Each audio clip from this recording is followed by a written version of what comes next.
pessoa que está do seu lado, diga: Deus vai abençoar você. A tua presença aqui não foi em vão. Tua presença aqui não foi em vão. Eu sei que há muitas pessoas que não pertencem, não são membros ainda da Igreja Adventista e estão aqui nesta manhã. Nós queremos dar um presente para você em agradecimento à sua presença aqui conosco. Você que não é membro da Igreja Adventista em lugar nenhum deste Brasil, nós queremos dar para você de presente isso daqui, semelhante a esse que está nas minhas mãos. Você pode se colocar em pé só para você receber esse presentinho, por favor? Se você não é membro da igreja, está nos visitando, você vai receber nesse momento um presente. É a nossa gratidão por tua presença aqui conosco. Muito obrigado. Você que está próximo a essa pessoa que se levantou, por favor, cumprimente-o, cumprimente-a. Muito obrigado por sua presença. Deus abençoe você. Eu quero aproveitar e apresentar para vocês a minha família. Não, claro, evidentemente não puderam estar aqui pessoalmente, mas eu queria que fosse projetado aqui no telão, por gentileza. Essa daí é minha esposa, acompanhada da minha filhinha. São lindas, né? Meu filhão, acompanhado da minha esposa. Eu orei muito para que meus filhos puxassem a minha esposa e não a minha, irmãos. Isso aqui é o poder da oração intercessória. Graças a Deus. A seguir, eu estou deixando o meu contato com vocês, porque a gente não tem muitas vezes a oportunidade de conversar aqui, bater um papo. Se você quiser me mandar um e-mail ou mandar algum recadinho no Twitter, a gente pode estabelecer algum tipo de comunicação. Você pode dizer que está orando por mim, eu posso dizer que estou orando por você. E eu tenho certeza que vai ser muito saudável tudo isso. Quero convidar você a abrir a Bíblia agora no Evangelho de Lucas. Evangelho de Lucas, capítulo 22. Se há alguém próximo a você que não tem nas mãos a Bíblia, por favor, estenda a palavra. Vamos dividir a palavra com esse nosso amigo, com essa nossa amiga que está aí próximo a nós. Lucas 22, um episódio tremendamente conhecido. Eu vou ler a partir do verso 39. Lucas 22, 39 a 46. Muito obrigado por você que está conectado conosco através da internet. Que Deus fale poderosamente ao seu coração também, aí onde você está. Lucas 29, verso 39 em diante. Se eu posso ler, me dá um joia aí, vai. Faz assim para mim. Obrigado, obrigado, obrigado. Pessoal aí em cima, posso ler? Posso. Então vamos lá. Verso 39 do capítulo 22 de Lucas diz assim: E saindo foi como de costume para o Monte das Oliveiras, e os discípulos o acompanharam. Chegando ao lugar escolhido, Jesus lhe disse: Orai para que não entreis em tentação. Ele, por sua vez, se afastou cerca de um tiro de pedra, o que é equivalente a cerca de 20 a 30 metros. Um tiro de pedra entre 20 a 30 metros. Se afastou cerca de um tiro de pedra e de joelhos orava, dizendo: Pai, se queres, passa de mim este cálice. Contudo, não se faça a minha vontade, e sim a tua. Então lhe apareceu um anjo do céu que o confortava. E estando em agonia, orava mais intensamente. E aconteceu que o seu suor se tornou como gotas de sangue caindo sobre a terra. Levantando-se da oração, foi ter com os discípulos e os achou dormindo de tristeza. E disse-lhes: Por que estáis dormindo? Levantai-vos e orai para que não entreis em tentação. Esse é o texto para o início da mensagem nessa manhã. Vamos orar. Obrigado, Senhor, pela leitura da Tua palavra, pelos momentos que passamos aqui ao longo desta semana estudando a mesma, orando, louvando o Teu nome. e porque o Senhor em momento algum nos deixou sem respostas, nos deixou sem a preciosa influência do Espírito Santo. Que nesta manhã não seja diferente, que Teu Espírito que já se move aqui em nosso meio, esteja tocando todos os corações aqui presentes, para que de uma forma ou de outra sejamos reavivados por Tua Palavra. Que o reavivamento nos conduza também a uma reforma, e que a nossa vida seja apenas reflexo da Tua vontade. Fica não somente conosco que estamos presentes aqui, mas com estes queridos que conectados estão através da internet. Queira abençoá-los também. E visite a cada um dos nossos familiares, em nome de Jesus. Amém. Todo o ministério de Cristo foi pautado por uma palavra chamada sofrimento. A própria encarnação já se constituiu um processo de sofrimento, porque veja bem, Ele deixar o lugar que deixou, Ele deixar o ambiente que deixou para trás e vir a este planeta contaminado pelo pecado, a própria encarnação de Cristo já se constituiu um sofrimento em si mesmo. Toda a vida de Cristo foi uma vida pautada pelo sofrimento. Todavia, quando nós pensamos no sofrimento do Mestre, o que vem à tona, o que vem à lembrança, o que vem à nossa memória de forma imediata, é a cruz do Calvário, o Gólgota.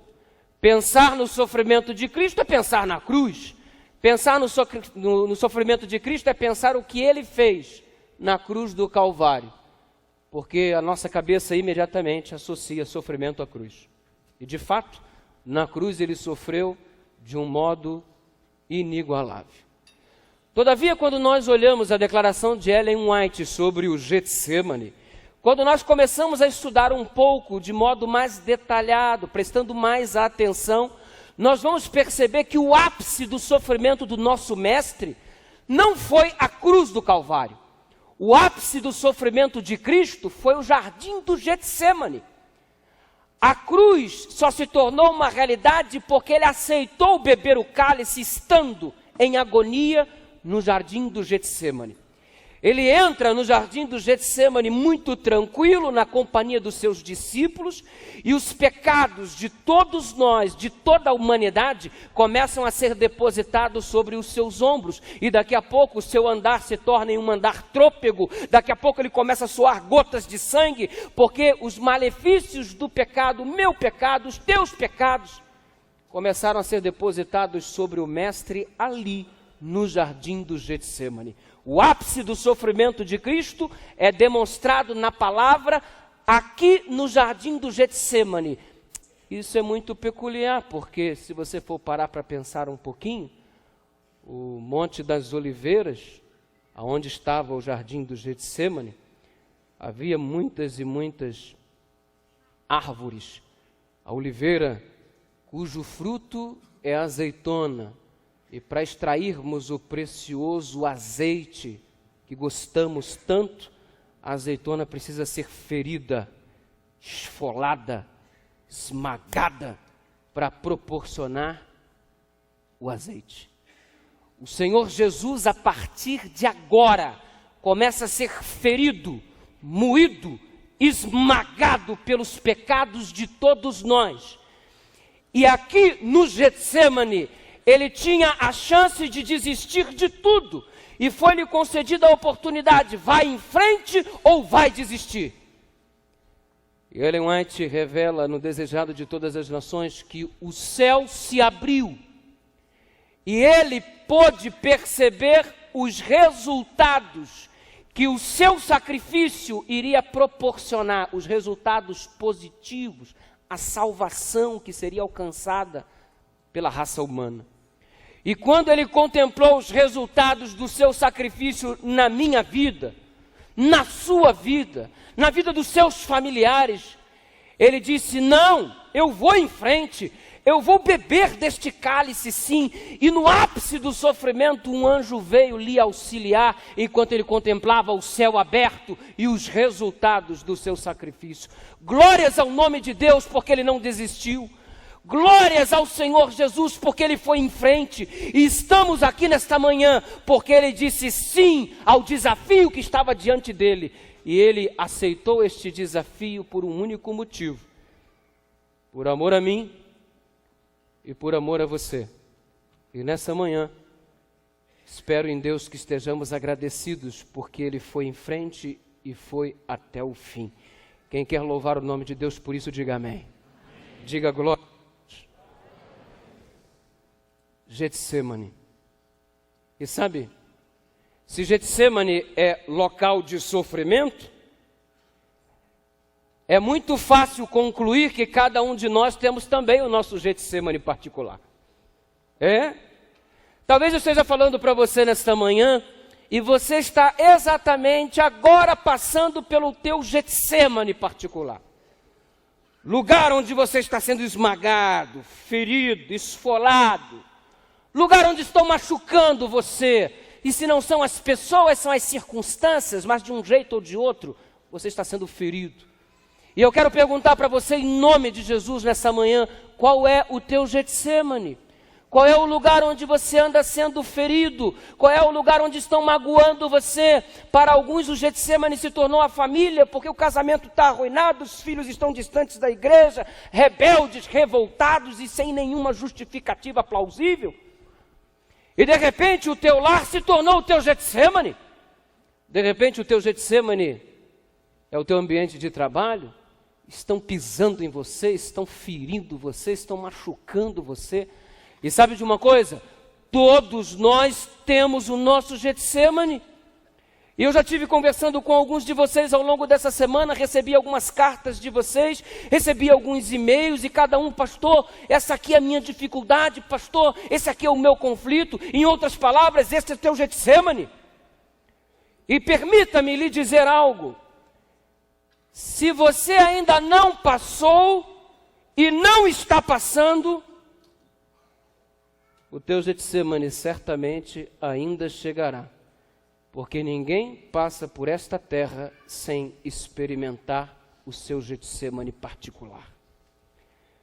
Mas sabe de uma coisa? Eu não vim aqui para lhes trazer notícia ruim, dizendo que se você não enfrentou ou não está enfrentando, ainda vai enfrentar. Nossa, pastor, você está me assustando. Na verdade, eu quero extrair em nome de Jesus, a partir da perspectiva bíblica, como é que se enfrenta o Getsemane. Aliás, Cristo me mostra exatamente como é possível vencer o Getsemane da vida. E dentre as dezenas ou centenas de lições que é possível se retirar deste texto bíblico, eu gostaria de dividir com vocês nessa manhã apenas 3 lições. 3 modos de se encarar o Getsemane. 3 modos de se vencer o Getsemane. 3 perspectivas que precisam ser observadas a todo instante, quer já tenhamos enfrentado, quer estejamos a enfrentar, ou quer no futuro ainda enfrentaremos. Essas 3 perspectivas precisam estar bem claras na nossa vida para vencermos o Getsemane, porque Jesus me ensina a vencê-lo, porque Ele mesmo venceu. Lição número 1 para vencer o Getsemane. Número 1. Getsemane só se vence com oração. Número 1, Getsemane só se vence com oração. Número 1, igreja. Lição número 1 ensinada por Cristo no Getsemane. Getsemane. Vire para a pessoa que está do seu lado e diga: Getsemane só se vence com oração. Ah, pastor, dá licença, o senhor vai falar sobre oração, um assunto tão batido, tão trivial na igreja, quantas e quantas mensagens, todas as vezes que nós viemos à igreja, se fala sobre necessidade de orar, é verdade. Só que eu não tenho nenhuma pílula mágica para você tomar e sair daqui um crente superpoderoso. Eu não tenho para você agora te entregar no final do culto uma pílula especial. Olha, isso aqui vai resolver agora todos os Getsemanes da sua vida. Toma esse comprimido aqui que você vai ver. Não existe. A fórmula ainda continua sendo a mesma. Getsemane só se vence Mas dentre tantas coisas que você já ouviu sobre oração, eu queria só comentar algumas coisas rapidamente. Aliás, nós temos a oração modelo que está à nossa disposição. Pai nosso que está no céu, santificado seja o teu nome, venha o teu reino, seja feita a tua vontade, assim na terra como nos céus, o pão nosso cada dia nos dai hoje. Perdoa as nossas dívidas, assim como nós perdoamos os nossos devedores, não nos deixes cair em tentação, mas livra do mal, que teu reino, poder e a glória para sempre, amém. A oração modelo. Interessante. Vamos contar os pedidos. Pai nosso que estás no céu, santificado seja o teu nome, venha o teu reino, seja feita a tua vontade, assim na terra como nos céus. O pão nosso de cada dia nos dai hoje. Perdoa as nossas dívidas, assim como nós perdoamos aos nossos devedores. Não nos deixe cair em tentação, mas livra-nos. Quantos pedidos? Quantos pedidos, igreja? 7 pedidos. Dos 7 pedidos, apenas um está na esfera do campo material. E o que está na esfera do campo material, na dimensão material da vida, é apenas o caráter essencial. O 4º pedido, o pão nosso de cada dia, o basicão. Por quê? Todos os outros 6 pedidos são de cunho espiritual. E você percebe agora por que buscar em primeiro lugar o reino e a sua, e todas as outras coisas serão acrescentadas. A prioridade para Deus é o campo espiritual. A prioridade para Deus na oração modelo, ele já está demonstrando, não é o aspecto material. Você pode comparecer com 2 pedidos diante de Deus. Senhor, eu estou precisando de 100 mil reais para dar a entrada num apartamento novo. Sabe, Senhor, eu preciso muito, é o meu sonho. E você vai segundo pedido dizendo, Deus, aumenta a minha fé. Qual dos 2 Deus vai ter prioridade em te atender? Porque ele demonstrou isso na oração do Pai Nosso. As questões materiais, ele diz que tudo é essencial. A prioridade para Deus é o campo espiritual. Porque para Deus é melhor que você seja um pobre salvo do que um rico perdido.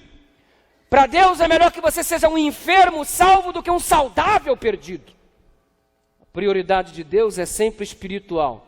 A nossa prioridade é material. Eu acredito que bênção de Deus é receber coisas. E de repente todo mundo tem coisas e eu não tenho. E aí eu começo a julgar que eu não sou abençoado. De onde é que você tirou isso? A Bíblia mostra que a prioridade de Deus é espiritual. A maior bênção que você pode receber é o nome escrito no livro da vida. O resto é resto. Só que a gente é materialista. E a oração, Jesus está deixando isso muito claro. Agora, sabe, existem muitas as fórmulas da oração, começa louvando o nome de Deus e tal, inclui os pedidos em caráter espiritual prioritariamente, e aí você termina em nome de Jesus, e a gente segue aquela fórmula. E tem aí algumas declarações de Ellen White que são maravilhosas. A oração é o respirar da alma. E ela em outro trecho diz, orar a Deus é conversar como se você estivesse falando com um amigo. Nossa, como nós somos familiarizados com esse texto. E por que eu estou falando tudo isso? Porque Getsemane só se vence com oração. Mas, amigo, a oração precisa ser sincera. Talvez seja por isso que Cristo tenha dito, quem não se tornar como uma criança não pode ver o reino dos céus. Tem que ser como uma criança. Se você vai abraçar uma criança, ela não quer te abraçar, ela não te abraça.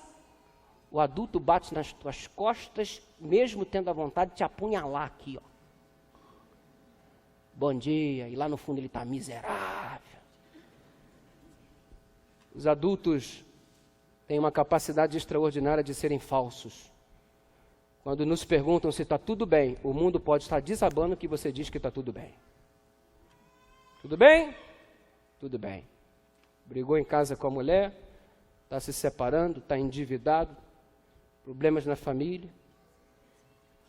Se estamos numa rodinha, 10 pessoas, 11 pedaços de bolo, cada um come um, e agora, quem vai comer o 10º primeiro? Não, estou satisfeito. Não, estou satisfeito. Não fica à vontade, come você. Somos nós os adultos. E sabe, eu lembro perfeitamente quando estava começando a ensinar meu filho a orar. Eu pedi para que ele orasse pelo almoço, pela refeição em um dia. E ele muito bonitinho fez essa posição e começou a dizer: Papai do céu, muito obrigado pelo arroz, pelo feijão, mas esse alface eu não te agradeço não, que isso é ruim demais.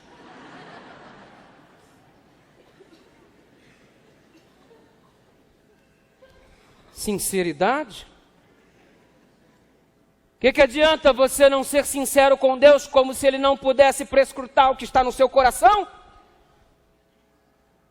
Dormiu mal a noite inteira, teve uma noite super desagradável, mas está tão mecanicamente acostumado a fazer a mesma oração que ao se levantar, muito obrigado, Senhor, pela boa noite de sono. Mentiroso, falso.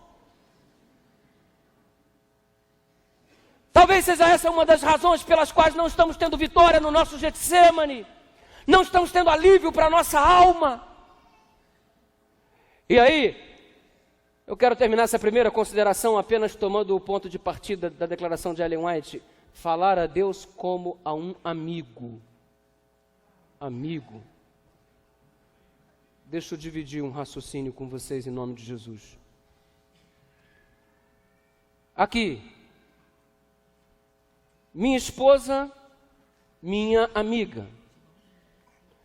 Agora você imagina, você se aproxima do seu amigo ou do seu amiga e vamos estabelecer um processo de comunicação, já que falar com Deus é falar semelhante o nosso diálogo entre amigos. E agora colocando a perspectiva de que minha mulher é minha amiga. Aí eu acordo: amor, empurra minhas costas aqui que eu quero levantar com a sua ajuda. Ela empurra. Amor, pega o meu chinelo que o chão está gelado, eu não quero pisar no chão frio. Pega lá meu chinelo para mim. Aí ela pega. Amor, eu vou tomar um banho, prepara a minha roupa. Por favor, vai passando a roupa enquanto eu vou lá tomando banho. Ah, mas antes de passar a roupa, abre o chuveiro e deixa a água bem quentinha. Quando estiver no ponto, me avisa para me entrar. Estou debaixo do chuveiro. Amor, esqueci o sabonete, apanha para mim. Amor, também esqueci a toalha, pega lá para mim. Amor, enquanto eu estou me trocando com a roupinha que você acabou de passar, prepara o breakfast. No final do dia, eu vou tomar uma bicuda da minha mulher. Vai procurar a tua turma. Que relacionamento é esse entre amigos, onde você só sabe pedir? Aqui, qual é o amigo que você tem que só sabe te pedir? Esse camarada não é teu amigo. Você encontra com esse indivíduo: ô fulano, me empresta R$100 aí. Ô fulano, me empresta teu carro que o meu está na oficina. Toda vez que você encontra com um camarada, ele só sabe te pedir. Aí você é conversar como um amigo. Eu não quero esse tipo de amigo, não. Quando ele vem por aqui, eu já pego um caminho diferente. Toda vez que ele se aproxima de mim, ele só quer pedir, pedir, pedir. Esses dias eu estava imaginando o meu relacionamento com Deus. Eu só converso com Deus para pedir. E de igual forma seria um negócio meio intolerante se eu passasse o dia inteiro só agradecendo. É claro que eu tenho todo o direito de agradecer, é claro que eu tenho todo o direito de pedir. Ele deu essa abertura, mas se é conversar com ele como um amigo, será que eu oro de verdade? Ou apenas peço? E será que pedir é orar de verdade? Qual foi o dia que você parou para bater papo com Deus sem pedir nada e sem agradecer nada, só para conversar, só para jogar a conversa fora? Senhor, levantei nessa manhã, está meio frio. Senhor, eu não estou acostumado com esse negócio aqui não, e eu não trouxe muita roupa não. Se o irmão não tivesse me oferecido aquela roupa durante essa semana, Senhor, eu estava mal. E olha, Senhor, estou impressionado aqui, eu vim pregar essa semana aqui na Igreja Central de Curitiba. Nossa, quanta gente, parece o Coliseu de Deus. Eu estou impressionado, Senhor, quantos jovens, coral bacana. E eu te digo uma coisa, Senhor, acho que o pastor Fernando perdeu o juízo de me trazer para pregar aqui, viu? Eu tenho tido experiências muito boas essa semana, Senhor. Conheci muita gente legal. Até agora não pedi nada. Estou só conversando com ele. E apesar, Senhor, de ter ficado aqui e conhecer tanta gente bacana, eu estou com vontade mesmo de voltar para casa. Sabe, Senhor, quero ver aquela lourinha. Ah, Jesus. Ele é meu amigo. Eu estou abrindo o coração a Ele. Quanto tempo faz que você não faz isso? Por que você não levanta de manhã, Senhor? Eu não aguento mais ficar catando essas meias aqui do meu marido que fica deixando tudo espalhado. Essas crianças fazem uma bagunça danada na casa. A empregada não veio hoje. O que eu vou fazer para limpar toda essa casa, tendo que sair com tanto compromisso na rua para fazer? Oh, meu Deus do céu, me ajuda! Aí você vai pedir, porque você não tem jeito, você é humano. Bater papo com Deus. Sabe por quê? Porque se eu sou sensível ao indivíduo que me incomoda só pedindo, é claro que Deus tem uma paciência extraordinária e ouve os nossos pedidos a todo instante, mas parece até que a gente só quer se aproximar de Deus porque Ele tem alguma coisa para oferecer para a gente. Como você se sentiria se alguém se aproximasse de você só porque tem interesse, porque você é uma pessoa que tem dinheiro? Eu quero uma amizade com você porque você tem alguma coisa para me oferecer, caso contrário eu não quero me aproximar de você. Que relacionamento de amizade é este? E sabe, eu tenho uma irmã, infelizmente ela não é da igreja, não é convertida, muito pelo contrário, ela seguiu um caminho completamente diferente do meu. Enquanto eu fui para a igreja, minha irmã foi para o baile funk. Se envolveu com quem não devia, casou com um bandido, o mesmo foi assassinado pela polícia em troca de tiros. O outro, seu segundo esposo, esteve preso por um tempo. Seguiu o caminho dela. Eu tenho uma coisa muito triste no meu coração. Eu não tenho relacionamento de amizade com a minha irmã. Por que eu estou te dizendo isso? Primeiro, porque a gente não conversa. E segundo, quando a gente conversa, ela só me liga para pedir alguma coisa. Sempre. Por anos consecutivos tem sido assim. Estou dirigindo, celular toca, já vejo quem é, e ao dirigir, viva voz. Meus filhos sentados no banco de trás, minha esposa no carona, lá de trás meus filhos já disseram, o que será que ela vai pedir dessa vez? Já sabe. E aí, irmão? E aí, irmã? Como é que tá? Beleza? Irmão, é o seguinte, R$200 você tem para me arrumar? Sempre liga para pedir alguma coisa. Sabe, nós deveríamos começar um processo de comunhão com Deus, pautado mais no prazer de estar na presença dEle, ainda que não tenhamos nenhum favor dado, se Ele não nos desse nada, ainda assim deveria ser prazeroso. Se Ele não for curar o teu câncer, se Ele não for saldar as tuas dívidas, se Ele não for salvar o teu casamento, se Ele não for trazer teu filho de volta para a igreja, se Ele não te fizer passar no vestibular, ainda assim você deveria ter prazer de estar na presença dEle, porque você é amigo dEle, embora saibamos que Ele nunca vai nos deixar sem recebermos bênçãos extraordinárias. A maior de todas as bênçãos é saber que temos a chance de abrir o coração a Ele como a ninguém. Você tem experimentado esse prazer no diálogo com Deus? Getsemane só se vence com, mas a oração precisa ser sincera. Abre o teu coração a Deus como um amigo de verdade. Lembre-se do que Sadraque, Mesaque e Abdenego, do modo como se posicionaram diante da fornalha. Eu podia orar agora para Deus me livrar da fornalha, mas eles não pediram isso. Se Ele quiser nos livrar, Ele nos livrará. Mas se não, fica sabendo, ó Rei, que nós não nos encurvaremos.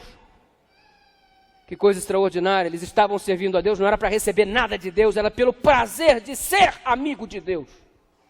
Você tem esse prazer? Já alcançou esse nível de experiência com Deus? Já? Então você já sabe o primeiro passo para vencer o Getsemane. Getsemane só se vence com... Mas a oração precisa ser? Segunda lição do Getsemane. Por pior que seja o teu Getsemane, por pior que seja o teu Getsemane, por pior que seja o teu Getsemane, ele não se compara ao que Jesus enfrentou. Você vem para cá achando que é o pior sofredor deste planeta. Que ninguém sofre mais do que você. Que ninguém é mais abandonado por Deus do que você. Que ninguém é menos escutado por Deus do que você. Deus parece que atende todo mundo, menos você. E você vive como um coitadinho, como se enfrentasse o pior Getsemane da história humana. Aqui, ó. Para com esse sentimento de ser o mais miserável da terra. O teu Getsemane é ruim, é. Você sofre, sofre. Você chora, chora. Você sente dor, sente. Mas o teu Getsemane, por pior que seja, ele não se compara ao que o Senhor Jesus enfrentou. Você entendeu isso? Terceira lição. No nosso Getsemane, nós nunca estamos sozinhos. Bendito seja o nome do Senhor por isso. Lição número 1, Getsemane só se vence com... Lição número 2, por pior que seja o teu Getsemane, ele não se compara. Lição número 3, no Getsemane você nunca está? Nunca. Existe pelo menos um anjo de Deus ao teu lado, que é o teu anjo da guarda. No mínimo, um anjo de Deus. Ô pastor, um anjinho só faz a diferença? Querido, um único anjo do Senhor é o suficiente para destruir toda a hoste de demônios que existem sobre a terra. Um único anjo de Deus. No teu Getsemane você nunca está sozinho. Há pelo menos um anjo do teu lado. Mas se precisar, em teu auxílio vem Deus Pai, Deus Filho e Deus Espírito Santo. É por isso que Paulo disse, se Deus é por nós, quem se atreverá a se levantar contra mim? No teu Getsemane você nunca está sozinho. Eu estive visitando um lugar no interior de Minas uma vez para pregar, e o pastor de lá, almoçando com ele, me contou uma experiência que marcou a minha vida. Ele me disse, olha, eu estava indo fazer conferência aqui no interior, em São Francisco, e no caminho vinha com meu carro velhinho, e descendo a ladeira perdi o controle na BR, e o carro capotou diversas vezes, parou fora da estrada, virado de cabeça para baixo. Olhei para minha esposa, pequenos ferimentos, minha filha, a menina que estava indo cantar, todo mundo muito assustado. Nós saímos dali e eu fui para a estrada pedir carona, pedir auxílio, ninguém queria parar, a estrada meio deserta, os poucos que passavam não paravam. E sabe, pastor, eu me vi sozinho, eu me vi numa situação complicada, no meio do nada, diante de um acidente. E aí eu reuni, minha esposa, minha filha e a menina que ia cantar, nós oramos. Porque Getsemane só se vence com... Mas a oração precisa ser... Eu fui muito sincero com Deus naquele momento. E depois que terminei a oração, eu fui para a estrada pedir ajuda. E como há muitos casos de assaltos no meio da estrada, o pessoal não quer parar porque acha que de repente é uma armadilha. Eu comecei a pedir ajuda e lá me vem um carrinho branco, me para. E me desce um indivíduo alto, forte. E me chama pelo nome. O que você deseja? Eu falei, sofri um acidente, meu carro como está? E o pastor André disse que esse homem alto que o chamou pelo nome, deu um sinal e desceu 3 outros do carro, grandes como ele. Caminharam, apanharam o carro, viraram o carro e disseram para ele, mais alguma coisa, pastor André? E eu fiquei assim, estarrecido diante do testemunho do pastor André. Eu falei, pastor, por que você não pediu $1 milhão?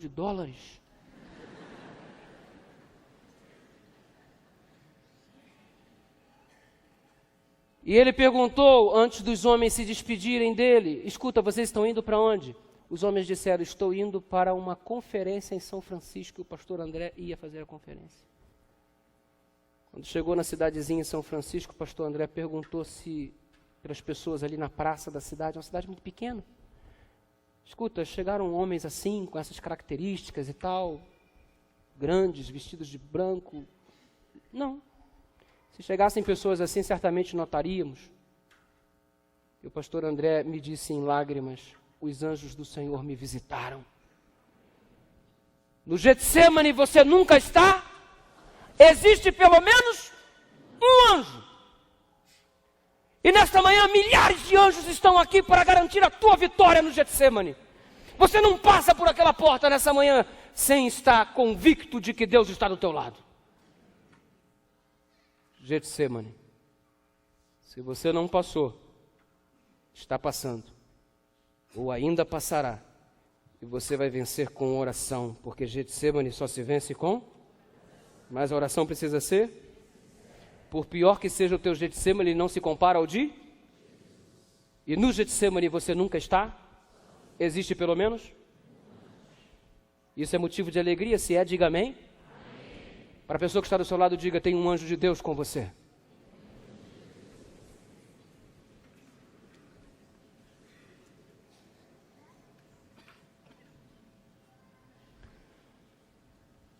Eu quero crer que já enfrentei o meu Getsemane, embora eu saiba que outros possivelmente ainda virão. Eu não nasci na igreja adventista, não sou adventista de berço. Aliás, eu detestava crente. Eu achava que ser crente, esse era o termo que eu usava, não passava de uma burrice. A minha mãe era espírita, frequentadora assídua de um centro de umbanda. Dedicava-se exclusivamente ao serviço dos espíritos. Sacrifícios, rituais. Havia altares na minha casa dedicado a espíritos com quem ela comungava regularmente. E lá pelos meus 10, 12, 13 anos de idade, todas as reuniões que ela ia, me levava junto também. E embora eu não me envolvia ou não participava, eu ficava à distância observando o que acontecia. A maneira como o maligno se manifestava, os rituais macabros que se desenvolviam durante as madrugadas, não convém nem citar. O fato é que eu ficava assistindo tudo aquilo sem o menor desejo, obviamente, de participar, mas em contrapartida eu detestava esse negócio de crente. E eu tinha um colega crente que eu não ia muito com ele. Ele jogava bola com a gente na rua e eu ficava aborrecido com ele, porque sábado à tarde, quando nós estávamos jogando futebol, ele ficava sentado no muro e dizia: eu não posso jogar porque a minha religião não permite. Eu dizia para ele: que religião louca é essa que você não pode jogar futebol no dia de sábado, que é pecado? Ele ficava de cabeça baixa e eu escarnecia dele. Ficava dando risadas. Mas também, bem que ele podia estar no JA no sábado à tarde, né? Vacilão.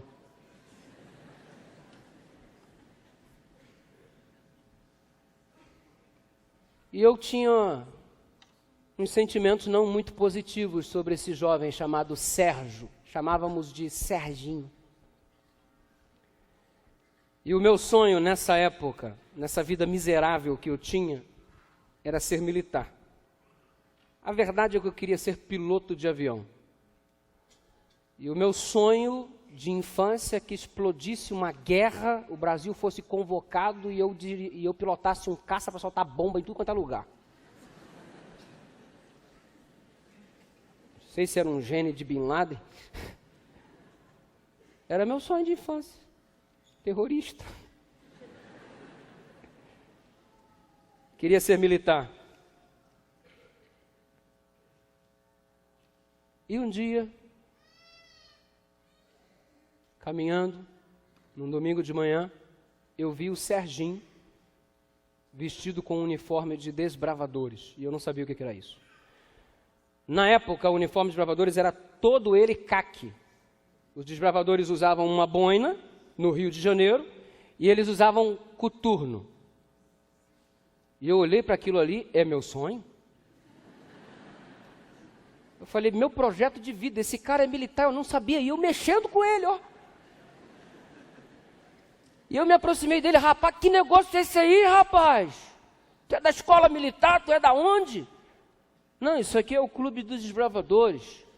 Mas o que é Clube dos Desbravadores? Clube dos Desbravadores é parecido com escoteiro, ele quis me explicar.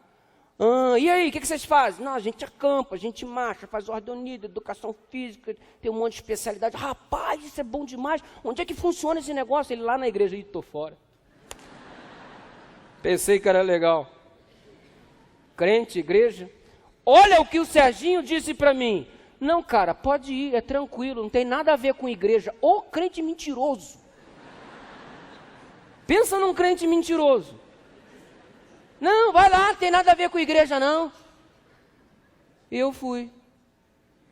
Domingo de manhã, ele falou assim, ó, vai com uma roupa velha que é ralação, ordem unida, vamos fazer educação física e tal, e a coisa é séria. E eu fui.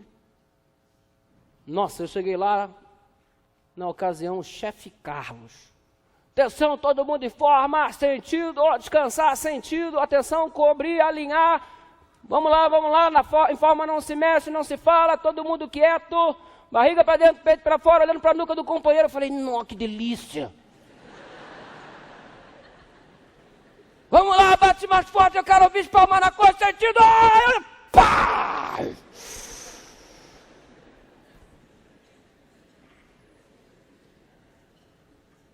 Atenção. Agora eu vou abrir a Bíblia para fazer uma meditação.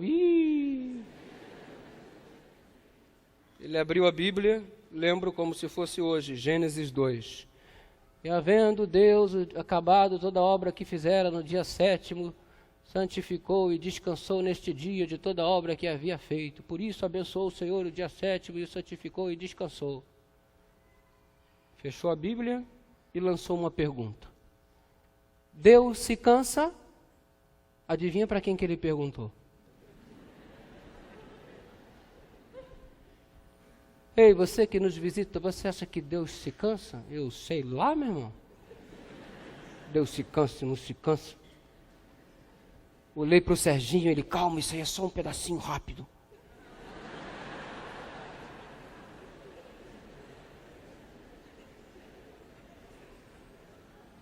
Beleza.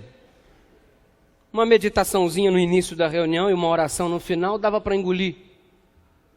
O tempo foi passando, eu fui tomando gosto pelo Clube de Desbravadores, ganhei um uniforme de presente, não tinha dinheiro para comprar.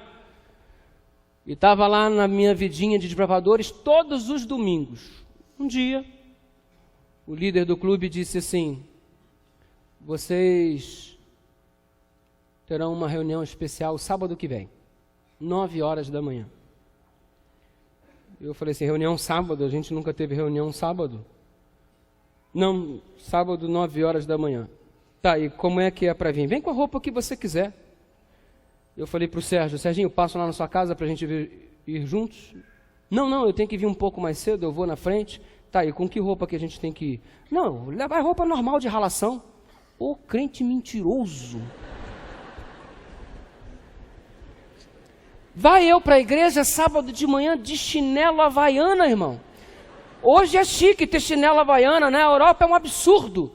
Hoje você anda de chinelo havaiana, você está tirando onda, mas naquela época só pobre de maré descia usava. Vai eu de chinelo havaiana, calça jeans surrada e blusa rasgada para a igreja, porque ia ter ralação. A igreja fica na rua 29 de março, exatamente na esquina. Quando você vira a esquina, você está no portão da igreja. E vai eu lá todo esculachado para a igreja, dobrei a esquina, já estava no portão, vi 2 caras de terno e gravata, eu falei, sujou. Só que foi automático. Quando eu os vi e parei, eles já me estenderam a mão dando feliz sábado. Feliz sábado. E o infeliz me segurou e não me soltou mais. Seja bem-vindo e tal, você veio para a reunião, eu vim para a reunião, me solta. Não, vem para a reunião, vem para a reunião. Ele só foi me soltar quando me colocou assentado na sala dos juvenis. E eu olhei todo mundo bem vestido. Olhei para o Serginho miserável. Mentiroso. Eu costumo até dizer que eu fui para a igreja pelo mau testemunho. Sentei lá, todo envergonhado, cabisbaixo. Meu Deus do céu, que vergonha, que esculacho que eu estou. Aí a escola sabatina foi acontecendo, a professora passando a lição e eu fui me soltando um pouquinho. Aí resolvi abrir os olhos. E quando eu abri os olhos, eu vi umas meninas bonitas. Eu falei, rapaz, esse negócio de ser crente não é muito ruim, não. Irmãos, eu fui tão bem tratado, a despeito de como estava vestido. Eu fui tão bem recepcionado, tão bem tratado, como não havia sido tratado nunca em toda a minha vida, que eu falei assim no final, no término do culto divino. Esse povo não é o que eu pensava. Quanto preconceito. No sábado que vem eu voltei, no outro, passei a frequentar a igreja adventista do sétimo dia. Virei para minha mãe e disse assim, a partir de hoje eu não vou te acompanhar mais para o centro espírita, vai sozinha. Ela ia na sexta-noite, no sábado de manhã eu ia para a igreja, e eu disse para ela que não acompanharia durante as reuniões das sextas-feiras. Ela ficou meio chateada e tal, mas concordou, e eu passei a ir para a igreja e minha mãe continuava indo para o centro espírita. Quando eu fiz 14 anos de idade, eu resolvi me batizar. E eu cheguei em casa e disse para minha mãe, mãe, eu tomei uma decisão. Qual é a sua decisão, meu filho? Eu quero ser batizado, eu vou me batizar. Eu já até falei lá na igreja que eu vou me batizar na igreja adventista, eu vou ser crente. E ela falou assim, olha, até hoje eu deixei você ir na igreja tranquilamente, não me opus, não fui contra. Mas você não vai se batizar, porque eu não quero ter um filho crente. Aliás, para que isso fique bem claro, você vai para o último sábado na sua igreja, já se despede do pessoal, porque eu não quero que você vá mais lá. E se você insistir com esta ideia, porque eu argumentei, ela disse para mim, eu ponho você para fora de casa. Eu pensei, 14 anos de idade, vou morar onde? Quem que vai me sustentar? O que eu vou fazer da minha vida? E eu fui para a igreja no sábado seguinte, naquilo que seria o meu último sábado. Estava triste, não participei da classe dos juvenis. A professora Ana me questionou por que eu estava tão cabisbaixo. Eu expliquei para ela o que estava acontecendo. Ela interrompeu a lição, parou tudo e disse, nós vamos orar por você. E ela me fez uma pergunta, você ama Jesus Cristo? Eu falei, amo. Você quer segui-lo? Eu falei, quero. Então, olha só o que eu vou te dizer. E ela me disse isso na frente da classe.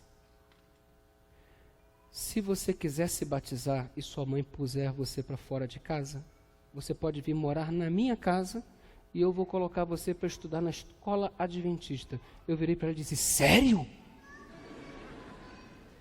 Voltei a sorrir, brinquei, participei, voltei para casa pisando firme e falando grosso. Meti o pé no portão, pá! E aí, mãe? E aí, filho, se despediu do pessoal? Não, me despedi não, ao contrário, eu vou me batizar, eu vou ser membro da igreja adventista. Te mando de fora para cá, de casa para fora, de fora para cá, te mando embora. E eu falei para ela, então manda então, porque eu vou morar na casa da tia Ana e eu vou estudar na escola adventista. Ela ficou parada mais ou menos por 1 minuto, olhando para mim.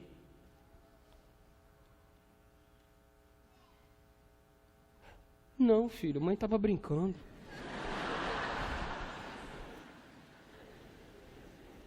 Mas o dia do meu batismo chegou, minha mãe não foi, meu padrasto, obviamente não, ninguém da minha família. Eu me batizei com 14 anos de idade, com uniforme de bravadores, e chorava como uma criança que de fato era naquele dia. A irmã Margarida, uma flor de pessoa, ela me deu um abraço e disse assim, nós somos a tua família. E eu agradeci, como a igreja me acolheu, como a igreja me apoiou, como eu estava feliz. Minha mãe na sexta-feira foi à reunião do centro espírita que ela frequentava, e uma pessoa foi possessa por um demônio, e este demônio a chamou para conversar.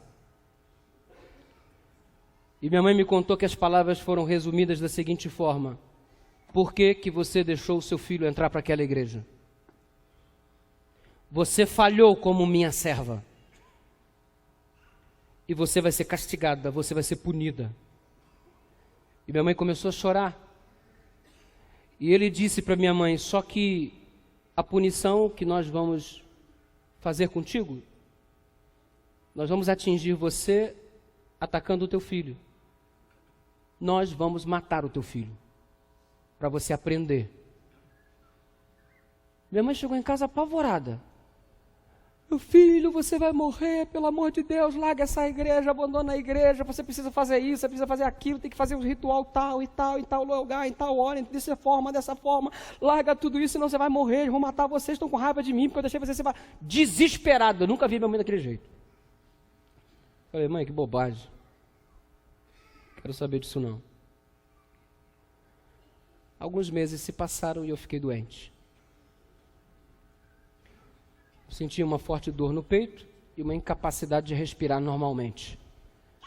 Fui ao pneumo, fui a todos os médicos, bati diversos raios-x, fiz diversos exames, e teve uma ocasião que eu cheguei a brigar com o médico, porque ele dizia que eu não tinha nada, e eu falei: doutor, como é que eu não tenho nada se eu não consigo respirar e uma dor não para de me atormentar no peito?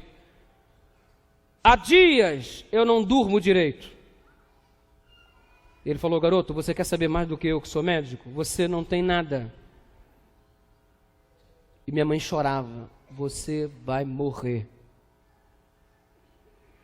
E eu fiquei chateado. Eu fiquei aborrecido. Teve uma hora que eu fiquei tão aborrecido que eu disse assim: olha, eu não quero saber do teu mundo de espíritos, e agora eu também não quero saber nada de igreja, eu não quero saber mais nada de ninguém, eu não quero nem Deus e também não quero o diabo, eu não quero saber de nada. Quero viver em paz e sozinho. Como se isso fosse possível. Parei de ir na igreja, parei de orar, parei de ler a Bíblia, os irmãos vinham me visitar e eu não queria ver ninguém. Fiquei doente, acamado, o tempo foi passando e tudo foi piorando. Emagreci assustadoramente. Minha mãe não parava de chorar e dizia que eu tinha que fazer um pacto com o inimigo se eu quisesse viver. Eu falei: não. Num sábado à noite, eu fui a um aniversário de 15 anos de uma amiga, numa igreja presbiteriana em Vilar dos Teles, na Baixada Fluminense, Rio de Janeiro. Eu estava passando tão mal que eu não aguentei ficar na festa. Eu saí de lá e fui caminhando para o ponto de ônibus e demorei a chegar. Finalmente consegui pegar um ônibus por volta de 1h da manhã. Desci no ponto de ônibus próximo à minha casa, cerca de 1 quilômetro de distância, e estava sentindo muita dor no peito. Comecei a caminhar em direção à minha casa e as dores se tornavam mais insuportáveis, de modo que eu não consegui ficar mais em pé, eu caí. Eu me arrastei e fiquei na calçada. As pessoas passavam, olhavam para mim e diziam assim: tadinho, tão novo e bêbado, tão novo e drogado. E eu não conseguia nem sequer pedir ajuda, tamanha a dor que estava sentindo no tórax. Há meses assim. Eu fui me arrastando e me arrastando até chegar em casa. Abri o portão com muita dificuldade, não consegui chegar ao meu quarto. Cheguei na sala, me deitei no sofá e fiquei olhando para o relógio que estava à minha frente. 2h30 da manhã, dia do meu aniversário, 29 de janeiro, dia que o inimigo havia anunciado para minha mãe que seria o dia da minha morte. Eu senti duas mãos não podia enxergá-las. E elas se puseram sobre o meu peito e começaram a me apertar, comprimir, apertar. Eu fui perdendo a capacidade de respirar. A dor se espalhou por todo o corpo, de modo que eu não podia me mexer, como se estivesse paralisado. Nem sequer um movimento para o lado eu podia fazer. 2:30 da manhã, achei que havia chegado a hora da minha morte, e eu estava aborrecido demais com Deus. Por que que Ele deixou chegar nesse ponto? Uma vozinha veio e sussurrou aqui, do meu lado direito. A voz mais suave que eu já ouvi em toda a minha vida. E disse assim: por que você não ora? Eu comecei a chorar. E eu fiz uma oração de uma frase: Senhor, não me deixe morrer. A mesma voz disse para mim: eu só estava esperando você falar comigo. Só estava esperando você falar comigo. A sala escura, no canto direito, começou a brilhar. As mãos que oprimiam o meu tórax foram retiradas. E eu inspirei. Como não fazia há vários meses. A dor foi desaparecendo, os movimentos foram voltando e eu olhei para ver quem falava comigo. A luz desapareceu. Nunca mais eu esqueci aquela frase. Eu só estava esperando você falar comigo. Por que você não ora? Getsemane só se vence com oração. Mas a oração precisa ser sincera. Qual o teu Getsemane? Ele está aqui nesta manhã. Ele só está esperando você falar com ele.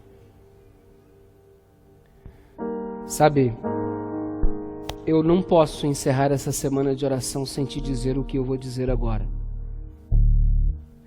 Se você não for de Jesus, você vai ser de quem? Se você não se entregar para Deus, vai se entregar para quem?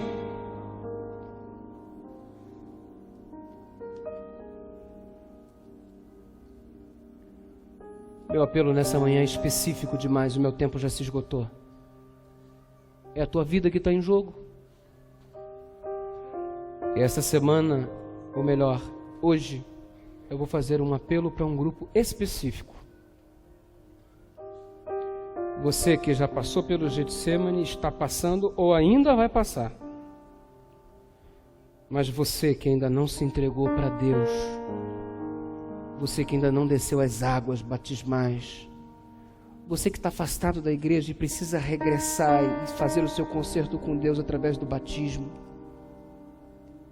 você que ainda não teve essa experiência, Deus reservou esta hora, encerramento dessa semana de oração, para você se entregar a Ele. E se hoje ouvirdes a sua voz, não endureçais o vosso. O coral vai se erguer agora para cantar. E sabe o que é isso? São anjos que se erguem chamando você para a entrega. Deus quer te dar a vitória neste Getsemane da vida. Só que para que você vença, você precisa ser dele.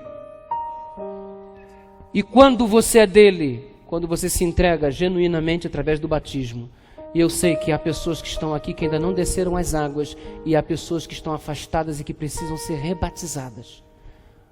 O apelo de primeira mão em específico é para você nessa manhã. Enquanto você estiver ouvindo esta música, eu vou estar aqui orando por você, porque Getsemane só se vence com oração. Você vai se erguer aí em nome de Jesus e vai vir ao altar do Senhor dizer: Senhor, eu quero me preparar para ser teu filho, eu quero me batizar. é muito específico, porque eu não tenho mais tempo para perder. Deus não tem mais tempo para perder. Você não tem mais tempo para perder. É a tua salvação que está em jogo. É questão de vida ou morte. Para de brincar com algo tão sério. Erga-se daí em nome de Cristo e venha até o altar do Senhor dizer que você a partir de hoje vai pertencer a Ele. Porque se você não for dele, você vai ser de quem? Se você não se entregar a Ele, vai continuar se entregando a quem? As drogas, a promiscuidade, essa vida dupla que você tem? Ainda que você esteja na galeria, por favor, desça e venha aqui se entregar para Jesus. Vem dizer: pastor, eu não sei que dia, mas eu vou ser batizado em nome do Senhor. Este apelo é específico, o Senhor está chamando você. Vem, a música é o teu chamado, eu te aguardo aqui.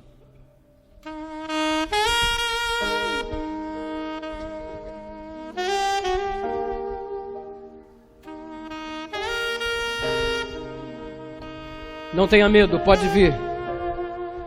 Este é o teu momento com Deus. Dia de marcar o teu rebatismo, dia de marcar a tua entrega. Pai, estou aqui, cansado de lutar. Quero cumprir teu querer.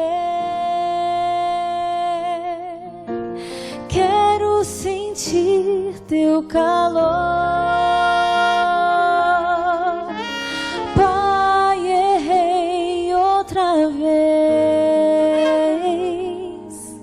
Não esperei em ti.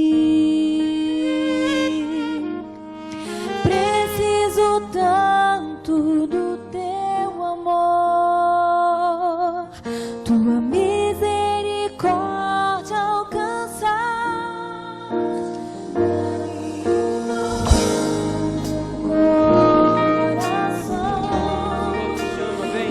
transformar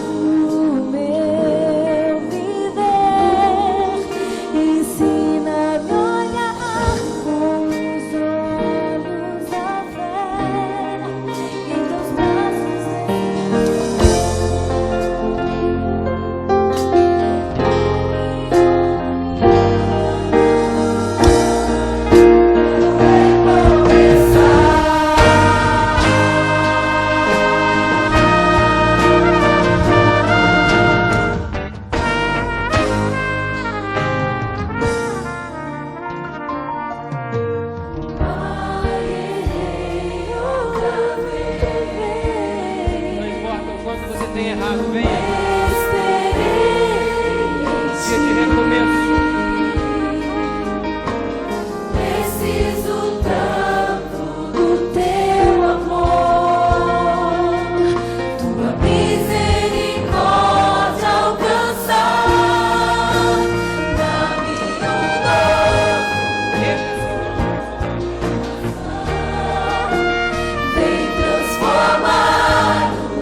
viver, Senhor.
gostaria de saber dos membros da igreja quem poderia estar a partir de hoje orando por todas essas pessoas que estão aqui na frente, por gentileza. Estamos num grande conflito, é a luta do bem contra o mal. São vidas que estão aqui em jogo, mas a vitória é do Senhor Jesus. Eu quero que você se erga para se reconsagrar ao Senhor nessa manhã. Fique em pé, igreja. A vocês que estão aqui na frente, eu quero orar por vocês. Eu queria o nomezinho de vocês, de modo para não atrasar mais o culto do jeito que já foi atrasado. Os pastores estarão juntamente comigo. Ali tem uma saída de emergência.